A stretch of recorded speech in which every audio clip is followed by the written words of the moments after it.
माता के 9 दिन का नवरात्र में उनके 9 रूप होते हैं। शुरुआत करते हैं उनके पहले रूप के साथ। माता का पहला रूप है शैलपुत्री। हिमालय के वहां पुत्री के रूप में जन्म लेने के कारण उनका नामकरण हुआ शैलपुत्री। इसका वाहन वृषभ है, इसीलिए यह देवी वृषारूढ़ा के नाम से भी जानी जाती हैं। इस देवी के दाएं हाथ में त्रिशूल धारण कर रखा है और इस देवी ने दाएं हाथ में त्रिशूल धारण कर रखा है और बाएं हाथ में कमल सुशोभित है। यही देवी प्रथम दुर्गा हैं। यही सती के नाम से भी जानी जाती हैं। उनकी एक मार्मिक कहानी है। कहा जाता है एक बार जब प्रजापति ने यज्ञ किया तो इसमें सारे देवताओं को निमंत्रण किया, भगवान शंकर को नहीं किया। लेकिन सती यज्ञ में जाने के लिए विकल हो उठी। शंकर जी ने कहा कि सारे देवताओं को निमंत्रित किया गया है, उन्हें नहीं, ऐसे में वहां जाना उचित नहीं होगा। सती का प्रबल आग्रह देखकर शंकर जी ने उन्हें यज्ञ में जाने की अनुमति दे दी। सती जब घर पहुंची तो सिर्फ माँ ने ही उन्हें स्नेह दिया। बहनों की बातों में व्यंग और उपहास के भाव थे। भगवान शंकर के प्रति तिरस्कार का भाव है। दक्ष ने भी उनके प्रति अपमानजनक वचन कहे, इससे सती को क्लेश पहुंचा। वे अपने पति का यह अपमान सह न सकीं और योग अग्नि द्वारा अपने आप को जलाकर भस्म कर लिया। इस दारुण दुख से व्यथित होकर शंकर भगवान ने उस यज्ञ का विध्वंस कर दिया। यही सती अगले जन्म में शैलराज हिमालय की पुत्री के रूप में जन्मी और शैलपुत्री कहलाईं। पार्वती और हेमवती भी इस देवी के अन्य नाम हैं। शैलपुत्री का विवाह भी भगवान शंकर से हुआ। शैलपुत्री शिवाजी की अर्धांगिनी बनी। इसका महत्व और शक्ति अनंत है। बोलो दुर्गा माता की जय। उनका दूसरा रूप ब्रह्मचारिणी है। ब्रह्मचारिणी का अर्थ तप की चरणी यानी तप का आचरण करने वाली। देवी का यह रूप पूर्ण ज्योतिर्मय और अत्यंत भव्य है। इस देवी के दाएं हाथ में जाप की माला और बाएं हाथ में यह कमंडल धारण किए हैं। पूर्व जन्म में इस देवी ने हिमालय के घर पुत्री के रूप में जन्म लिया था और नारद जी के उपदेश से भगवान शंकर को पति के रूप में प्राप्त करने के लिए घोर तपस्या की थी। इस कठिन तपस्या के कारण इन्हें तपस्विचारिणी अर्थात ब्रह्मचारिणी के नाम से भी अभिहित किया। 1000 वर्ष तक इन्होंने केवल फूल फल खाकर बिताए और 100 वर्षों तक केवल जमीन पर रहकर शाक पर निर्भर किया। कुछ दिनों तक कठिन उपवास रहे और खुले आकाश के नीचे वर्षा और धूप के घोर कष्ट रहे। 3000 वर्षों तक टूटे हुए बिलपत्र खाए और भगवान शंकर की आराधना करी। इसके बाद तो उन्होंने सूखे बिलपत्र खाने भी छोड़ दिए। कई हजार वर्षों तक निर्जल और निराहार कर तपस्या करती रहीं। पत्तों को खाना छोड़ देने के कारण ही इनका नाम अपर्णा पड़ गया। कठिन तपस्या के कारण देवी का शरीर एकदम क्षीण हो गया। देवता, ऋषि, सिद्धगण, मुनि सभी ने ब्रह्मचारिणी की तपस्या को अभूतपूर्व पुण्य कृत्य बताया, सराहना की और कहा, हे देवी, आज तक किसी ने इस तरह की कठोर तपस्या नहीं की है। यह तुम्ही से संभव थी। तुम्हारी मनोकामना परिपूर्ण होगी और भगवान चंद्रमौली शिवाजी तुम्हें पति के रूप में प्राप्त होंगे। अब तपस्या छोड़कर घर लौट जाओ। जल्द ही तुम्हारे पिता तुम्हें बुलाने आ रहे हैं। इस देवी की कथा का सार है कि जीवन के कठिन संघर्षों में भी मन विचलित नहीं होना चाहिए। माँ ब्रह्मचारिणी देवी की कृपा से सर्व सिद्धि प्राप्त होती है। दुर्गा पूजा के दूसरे दिन देवी के इसी स्वरूप की उपासना की जाती है। बोलो जय माँ दुर्गा। दूसरे दिन में उनके तीसरा रूप चंद्रघंटा के नाम से जाना जाता है। देवी का यह स्वरूप परम शक्तिदायक और कल्याणकारी है। इसीलिए कहा जाता है कि हमें निरंतर उनके पवित्र विग्रह को ध्यान में रख कर साधना करनी चाहिए। उनका ध्यान हमारे इहलोक और परलोक दोनों के लिए कल्याणकारी और संतति देने वाला है। इस देवी के मस्तक पर घंटे के आकार का आधा चंद्र है, इसीलिए इस देवी को चंद्रघंटा कहा गया है। इनके शरीर का रंग सोने के समान बहुत चमकीला है। इस देवी के 10 हाथ हैं। वे खड़ग और अन्य अस्त्र और शस्त्र से विभूषित हैं। पौराणिक कथाओं के अनुसार माँ दुर्गा ने माँ चंद्रघंटा का रूप तब धारण किया था जब दैत्यों का आतंक स्वर्ग में बढ़ने लगा था। महिषासुर का आतंक और भयंकर युद्ध देवताओं से चल रहा था, क्योंकि महिषासुर देवराज इंद्र का सिंहासन प्राप्त करना चाहते थे और स्वर्गलोक पर अपना अधिकार जमाना चाहते थे। जब देवताओं को इसका पता चला तो सभी परेशान हो गए और भगवान ब्रह्मा, विष्णु और महेश के पास पहुंचे। ब्रह्मा, विष्णु, महेश ने बात सुनी और उन्होंने अपना क्रोध प्रकट किया। कहा जाता है इसी क्रोध से त्रिदेवों के मुख से एक ऊर्जा निकली और उस ऊर्जा से एक देवी अवतरित हुई जिनका नाम चंद्रघंटा है। उस देवी को भगवान शंकर ने अपना त्रिशूल, विष्णु जी ने अपना चक्र, इंद्र जी ने अपना घंटा, सूर्य ने अपना तेज और तलवार और सिंह प्रदान किया। इसके बाद माँ चंद्रघंटा ने महिषासुर का वध कर देवताओं और स्वर्गलोक की रक्षा करी। नवरात्रि के तीसरे दिन इसी देवी की पूजा का महत्व है। इस देवी की कृपा से साधक और अलौकिक वस्तुओं के दर्शन होते हैं, दिव्य सुगंधियों का अनुभव होता है और कई तरह की ध्वनियाँ सुनाई देती हैं। इन क्षणों में साधक को बहुत सावधान रहना चाहिए। इस देवी की आराधना से साधक की वीरता और निर्भयता के साथ ही सौम्यता और विनम्रता का भी विकास होता है। इसीलिए हमें चाहिए कि मन, वचन और कर्म के साथ ही काया को विहित विधि विधान के अनुसार परिशुद्ध पवित्र करके चंद्रघंटा के शरणागत होकर उनकी उपासना आराधना करनी चाहिए। इससे सारे कष्टों से मुक्त होकर सहज की परम पद के अधिकारी बन सकते हैं। यह देवी कल्याणकारी हैं। बोलो जय दुर्गा माँ। नवरात्रि के चौथे दिन में आपका स्वागत है। नवरात्रि में चौथे दिन देवी को कुष्मांडा के रूप में पूजा जाता है। अपनी मंद हल्की हंसी के द्वारा अंड यानी ब्रह्मांड को उत्पन्न करने के कारण इस देवी को कुष्मांडा नाम से अभिभावित किया गया है। जब सृष्टि नहीं थी, चारों तरफ अंधकार ही अंधकार था, तब इसी देवी ने अपने ईशत हास्य से ब्रह्मांड की रचना की थी। इसीलिए इस सृष्टि की आदि स्वरूपता या आदि शक्ति कहा गया है। इस देवी की 8 भुजाएं हैं, इसीलिए अष्टभुजा कहलाई। इनके 7 हाथों में क्रमश कमंडल, धनुष, बाण, कमल पुष्प, अमृतपूर्ण कलश, चक्र तथा गदा है। 8वें हाथ में सभी सिद्धियों और निधियों को देने वाली जाप माला है। इस देवी का वाहन सिंह है और इन्हें कुम्हाड़ों की बलि प्रिय है। संस्कृति में कुम्हाड़े को कुष्मंड कहते हैं। इस देवी का वास सूर्य मंडल के भीतर लोक है। सूर्य लोक में रहने की शक्ति क्षमता केवल इन्हीं में है। इसीलिए इनके शरीर की कांति और प्रभा सूर्य की भांति ही दैदीप्यमान है। इनके ही तेज से दशों दिशाएं अलौकित हैं।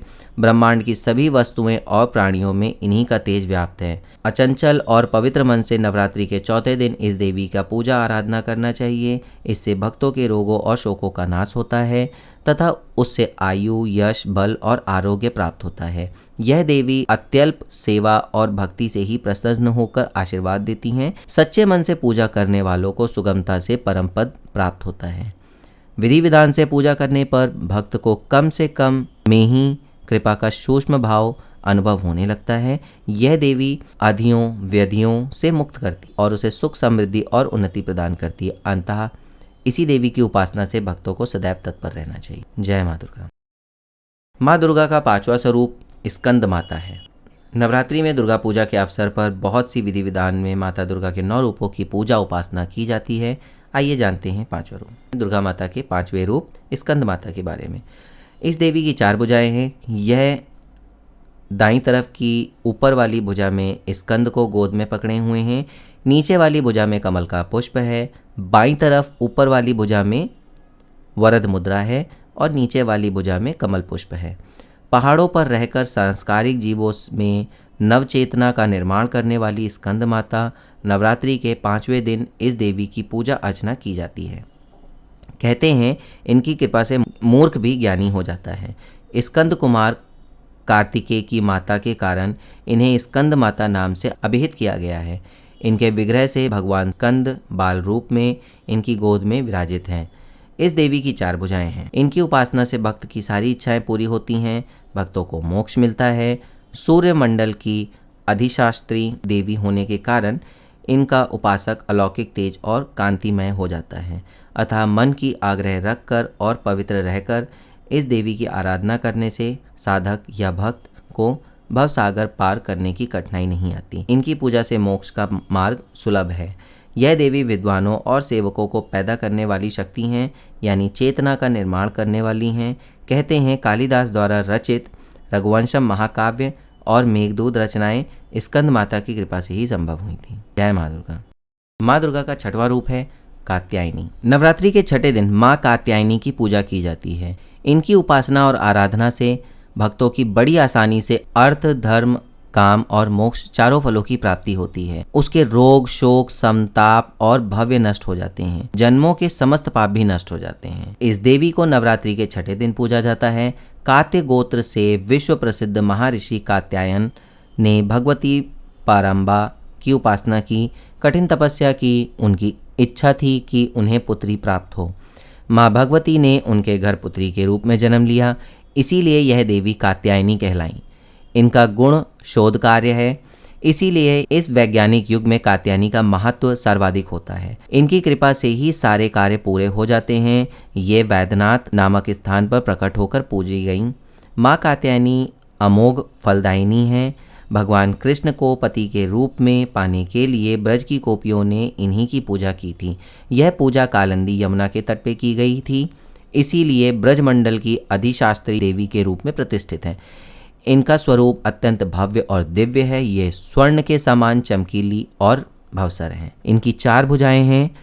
दाईं तरफ का ऊपर वाला हाथ अभय मुद्रा में है तथा नीचे वाला हाथ वर मुद्रा में है। माँ के बाईं तरफ के ऊपर वाले हाथ में तलवार है और नीचे वाले हाथ में कमल का फूल सुशोभित है। इनका वाहन भी सिंह है। इनकी उपासना और आराधना से भक्तों को बड़ी आसानी से अर्थ, धर्म, काम और मोक्ष चारों फलों की प्राप्ति होती है। उसके रोग, शोक, संताप और भव्य नष्ट हो जाते हैं। जन्मों के समस्त पाप भी नष्ट हो जाते हैं। इसीलिए कहा जाता है कि इस देवी की उपासना करने से परम पद की प्राप्ति होती है। बोलो जय माँ दुर्गा।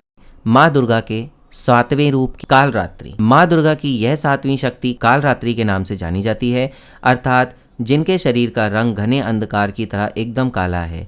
नाम से ही जाहिर है कि इनका रूप भयानक है।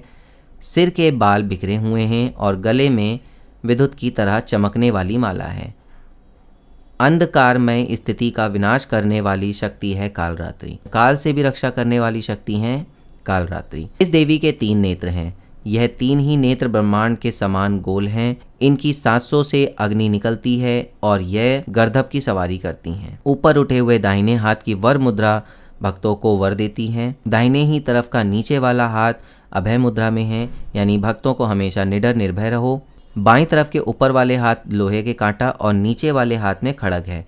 इनके रूप भले ही भयंकर हो, लेकिन ये सदैव शुभ फल देने वाली हैं, इसीलिए ये शुभकारी कहलाईं, अर्थात इनसे भक्तों को किसी भी प्रकार के भयभीत होने की कतई आवश्यकता नहीं है। उनके साक्षात्कार से भक्त पुण्य और भागी बनता है। कालरात्रि माता के विषय में कहा जाता है कि यह दुष्टों को बाल पकड़कर खड्ग से उनका सिर काट देती थी। रक्त बीज से युद्ध करते समय माँ काली ने भी इसी प्रकार का रक्त बीज वाला वध किया था। पौराणिक कथा के अनुसार रक्त बीज नाम राक्षस के देवता और मनुष्य सभी त्रस्त थे। रक्त बीज राक्षस की विशेषता यह थी कि जैसे ही उसके रक्त की बूंद धरती पे गिरती थी, उसका जैसा एक और राक्षस पैदा हो जाता था।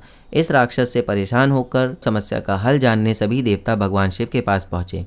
भगवान शिव को पता था कि इसका वध का अंत देव पार्वती ही करेंगी। भगवान शिव ने माता से अनुरोध किया। इसके बाद माँ पार्वती ने स्वयं शक्ति व तेज से माँ कालरात्रि को उत्पन्न किया। इसके बाद जब माँ ने दैत्य रक्त बीज का अंत किया और उनके शरीर से निकलने वाले रक्त को माँ कालरात्रि ने जमीन पे गिरने से पहले ही अपने मुख में भर लिया। इस स्वरूप में माँ पार्वती कालरात्रि कहलाई। बोलो जय दुर्गे माता की जय। माँ दुर्गा के 8वें रूप की महागौरी। नवरात्रि के 8वें दिन महागौरी शक्ति की पूजा की जाती है। नाम से प्रकट होता है कि इनका रूप पूर्णतः गौर वर्ण है।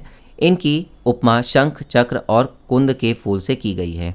अष्टवर्षा भवेद गौरी यानी इनकी आयु 8 साल की मानी गई है। इनके सभी आभूषण और वस्त्र सफेद हैं, इसीलिए उन्हें श्वेतांबर धरा कहा गया है। इनकी 4 भुजाएं हैं और वाहन वृषभ है, इसीलिए वृषारूढ़ा भी कहा गया है इनको। इनके ऊपर वाला दाहिना हाथ अभय मुद्रा में है तथा नीचे वाला हाथ त्रिशूल धारण किए हुआ है। ऊपर वाले बाएं हाथ में डमरू धारण कर रखा है और नीचे वाले हाथ में वर मुद्रा है। इनकी पूरी मुद्रा बहुत शांत है। पति के रूप में शिव जी को प्राप्त करने के लिए महागौरी ने कठोर तपस्या की थी। इसी वजह से इनके शरीर काला पड़ गया, लेकिन तपस्या से प्रसन्न होकर भगवान शिव ने इनके शरीर को गंगा के पवित्र जल से धोकर उनका रूप और वर्ण कांतिमय बना दिया। उनका रूप गौर वर्ण का हो गया, इसीलिए ये महागौरी कहलाई।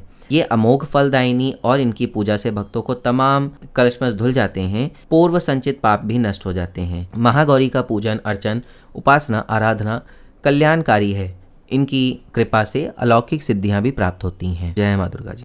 माँ दुर्गा का नवा दिन, जिसको कि हम माँ दुर्गा के व्रत का आखिरी दिन भी कहते हैं। माँ दुर्गा का नवा रूप है सिद्धिदात्री। यह सभी प्रकार की सिद्धियों को देने वाली हैं। नवरात्रि पूजन के 9वें दिन इनकी उपासना की जाती है।